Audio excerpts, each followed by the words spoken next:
Paul Baffler, Northern Whetstone, Cassandra Webb, Kayla Thurber, Brennan Roscoe, Cassie Posner, Stephanie Lewis, Lauren Flex, Alexa Gerbo, and Anthony Soto. and we are Thurber and Company. Today, we will be performing a scene from the Pillowman by Martin McDonough.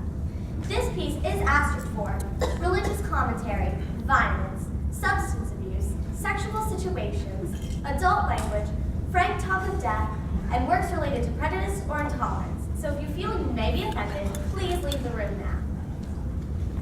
Thank you.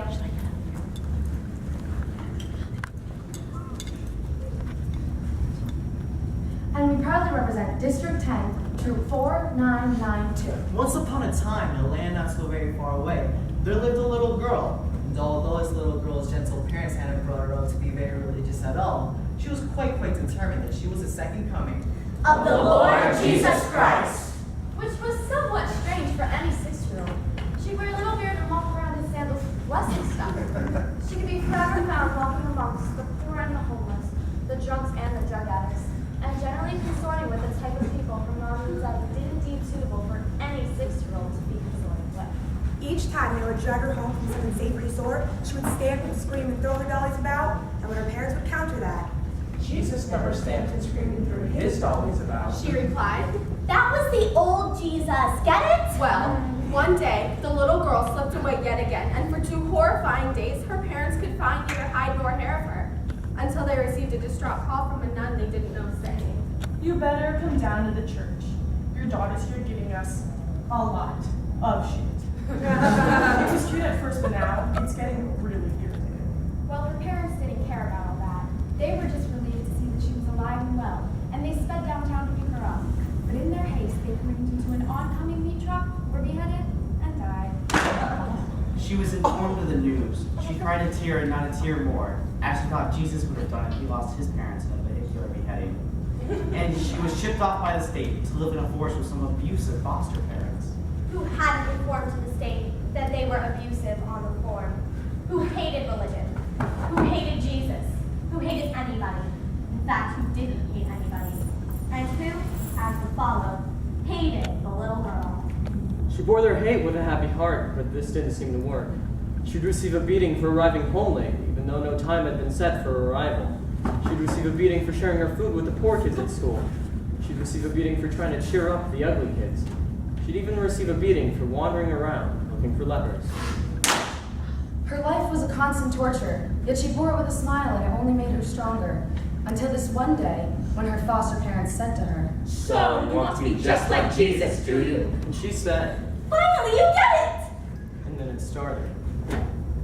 Her foster mother embedded in her daughter's head a crown of thorns made of barbed wire because she was too lazy to make a proper crown of thorns.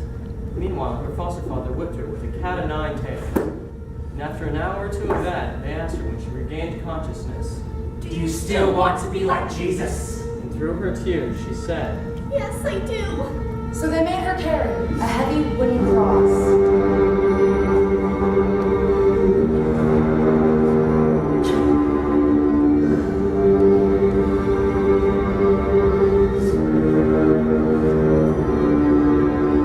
Around the sitting room, 100 times.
while they watched television.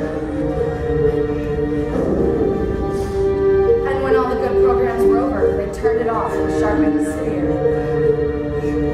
And they said to her, Do you still want to be like Jesus? She swallowed her tears, looked them in the eyes, and said, I don't want to be like Jesus. I am Jesus. so her parents stuck the spear in her side and left her there to die and went to bed. And in the morning they were quite surprised that she wasn't dead.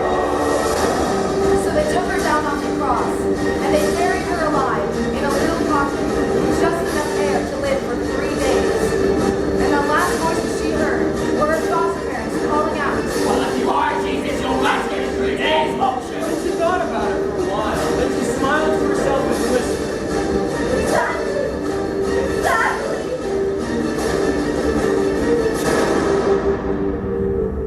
and she waited. and she waited. And she waited. 3 days later, a man out walking in the woods stumbled over a small, freshly dug grave. But as the man was quite deaf, he carried on by, sadly not hearing a horrible scratching of bone upon wood that ever so slowly faded away and was lost forever in the black forest and deep. Thank you.